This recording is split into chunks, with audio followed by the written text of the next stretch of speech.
Picture it. Fort Collins, Colorado. The year 1987. A quiet, close-knit community nestled against the Rocky Mountains. Life here unfolded with a reassuring rhythm. Kids played outside till dusk. Neighbors knew each other, and the greatest concern was usually the next snowfall. It was the kind of town where you felt safe, rooted. At the heart of this tranquil scene was a woman by the name of Peggy Hettrick, 37 years old, but her true passion, her very essence in life, was her role as a mother. She had 3 beloved children, a son and 2 daughters, who were her entire world, as most of us, our children are. I can't argue with that whatsoever. Friends and family consistently described Peggy as a kind, responsible, and utterly devoted mother to her children. Her days were, a familiar ballet of work schedules, dropping kids off at school, making dinner, the joys and challenges of raising a family. But on a chilly morning in February 11th, 1987, that comforting rhythm was brutally, irrevocably shattered. A discovery was made that would ripple through this quiet community for decades, leaving an undeniable strain. A nightmare began. Welcome to Left Undone, Incomplete Investigations. I'm Kathy.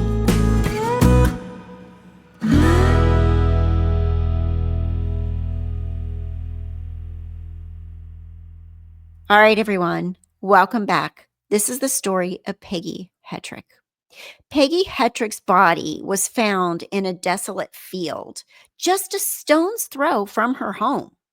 The scene was gruesome, indicative of a violent, merciless act. She had been stabbed in the back. The crime scene indicated significant mutilation. I'm not even going to go into it, but you could only imagine. The vibrant, laughing woman, she was gone, replaced by an agonizing question mark and a terrifying truth. A killer walked among them. This community reeled. Fear gripped Fort Collins. Police, under immense pressure to find answers, began their tireless search. But sometimes,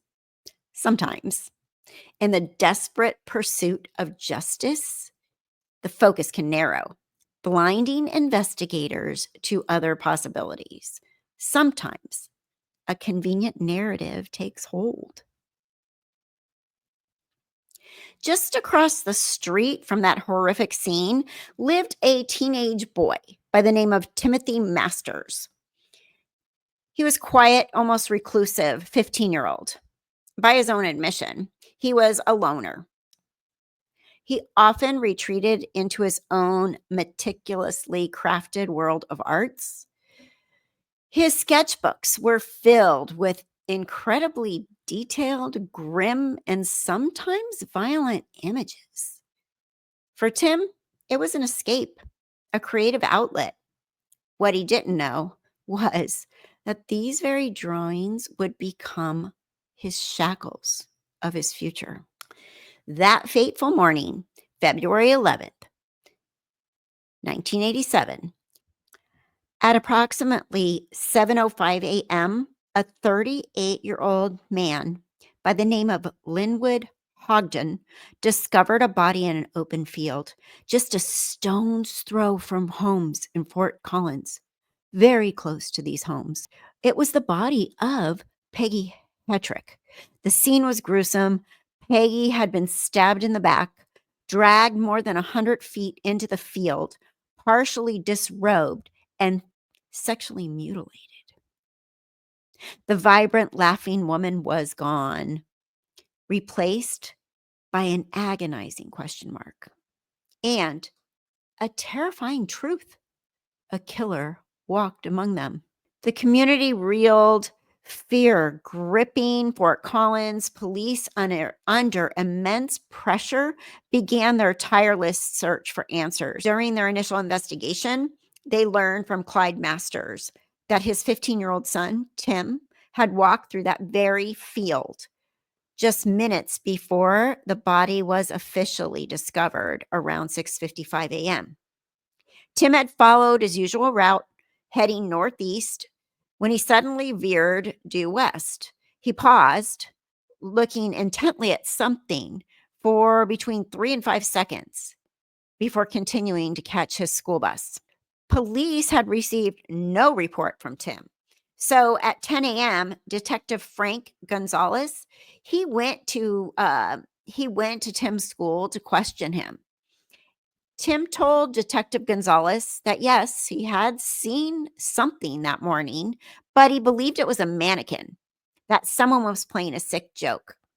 He said that although he thought it was a mannequin, he had doubts about that all morning long, and it was bothering him. This failure to report seeing Peggy's body right away, combined with its proximity to the crime scene, immediately made 15-year-old Timothy Masters the police's prime suspect. Over the next few days, Tim was subjected to over 12 hours of interrogation by several police officers. A consensual search of Tim's home and the surrounding property was conducted. This search yielded a collection of knives and, perhaps even more significantly, a volume of stories and drawings that could generally be classified as war and horror productions. To the police, Timothy's dark art wasn't artistic expression. It was seen as proof of a disturbed mind, perhaps even the fantasies of a killer.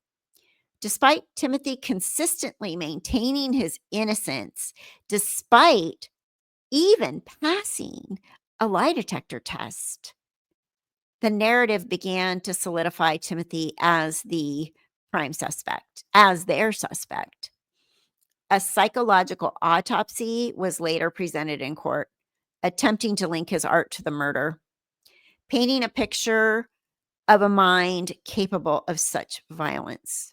The more he denied, the more suspicion seemed to deepen. Investigators saw his quiet, almost detached demeanor during the questioning, not as a teenage boy in shock, but as a lack of appropriate emotion. This, coupled with his close proximity to the crime scene, fueled suspicion. Years blended into decades. The case of Peggy Hettrick went cold, ice cold, for a very long time. Then it simmered. Then it flared up again. Always with Timothy Masters at its agonizing center. He was under constant surveillance, his life meticulously scrutinized. Despite the glaring absence of any physical evidence directly linking him to the crime, to the murder, no DNA, no fingerprints, no murder weapon. The focus remained locked. The macabre drawings became the silent, damning testimony. The prosecutor was quoted as saying, "This is not the work of an innocent mind. This is the dark, disturbed window into the soul of a killer." This, ladies and gentlemen, is Timothy Masters. At this point, Timothy was 30 years old and arrested and prosecuted for this murder. The defense then says the prosecution has presented you with disturbing art, not disturbing evidence. There is no DNA, no fingerprints, only speculation and the misinterpreted artwork of a troubled boy. So, after a lengthy trial, the jury came back with its verdict. Timothy Masters, after more than 15 years of suspicion, had been found guilty of the murder of Peggy Hettrick. Timothy was sentenced to life in prison. Guilty. A single word that stole Timothy Masters' freedom, his youth, his very future. For 8 agonizing years, he languished behind bars, a pawn in a tragedy that was not his own. The irony, the devastating injustice hung heavy over Fort Collins. A killer walked free, while an innocent man was paying the price. But the truth, no matter how deeply buried, often finds a way to claw itself to the surface. Years later, thanks to tireless advocates and the relentless march of forensic science. Remember, I told you, I love this DNA stuff. A re-examination began. New eyes on old evidence. This time, focusing on what wasn't there, the DNA. On crucial pieces of evidence from Peggy Hettrick's clothing, DNA was finally extracted, and it wasn't Timothy Masters. It was someone else entirely. The new DNA pointed directly to a specific individual, a former boyfriend of Peggy, who had also been an early person of interest in the original investigation. In 2008, the truth finally prevailed. Timothy Masters' conviction was overturned, and he walked free. The years in prison, the stolen youth, the public shame, all for a crime that he did not commit. He received a multi-million-dollar settlement for his wrongful conviction. At last, for Timothy Masters, he had some freedom. But here's where the shadow lengthens once more.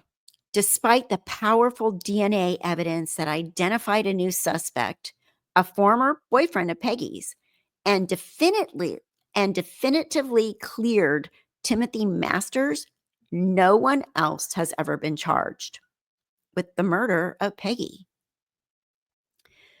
The individual, identified by DNA, has never faced prosecution. Today, in 2025, nearly 4 decades after her brutal murder, Peggy Hettrick's case is officially considered unsolved by the Colorado Attorney General's office. Her brother, Tom Hettrick, now bravely battling cancer, has recently made a desperate public plea, hoping to ignite new interest and finally see justice for his sister before it's too late. The Hettrick family, they live with the crushing reality that while Timothy Masters found justice, Peggy's killer still walks free. An enduring mystery that rocks the town of Fort Collins, Colorado. The case of Peggy Hettrick and Timothy Masters stands as a stark, haunting reminder, a testament to the insidious dangers of tunnel vision in investigations, the enduring power of forensic science to correct grave wrongs, and the agonizing reality that sometimes, even with groundbreaking evidence, the final chapter of justice remains tragically unwritten. For Peggy, the fight for ultimate justice continues. All right, you guys, thank you for watching Left Undone. This was one of my deep dive cases. Thank you so much for watching. Stay safe and stay well, and I will see you soon. If you're new here, please consider subscribing to my channel, ring the bell for notifications, and hit the thumbs up button. I appreciate you all. Take care. I'm Kathy Brooks.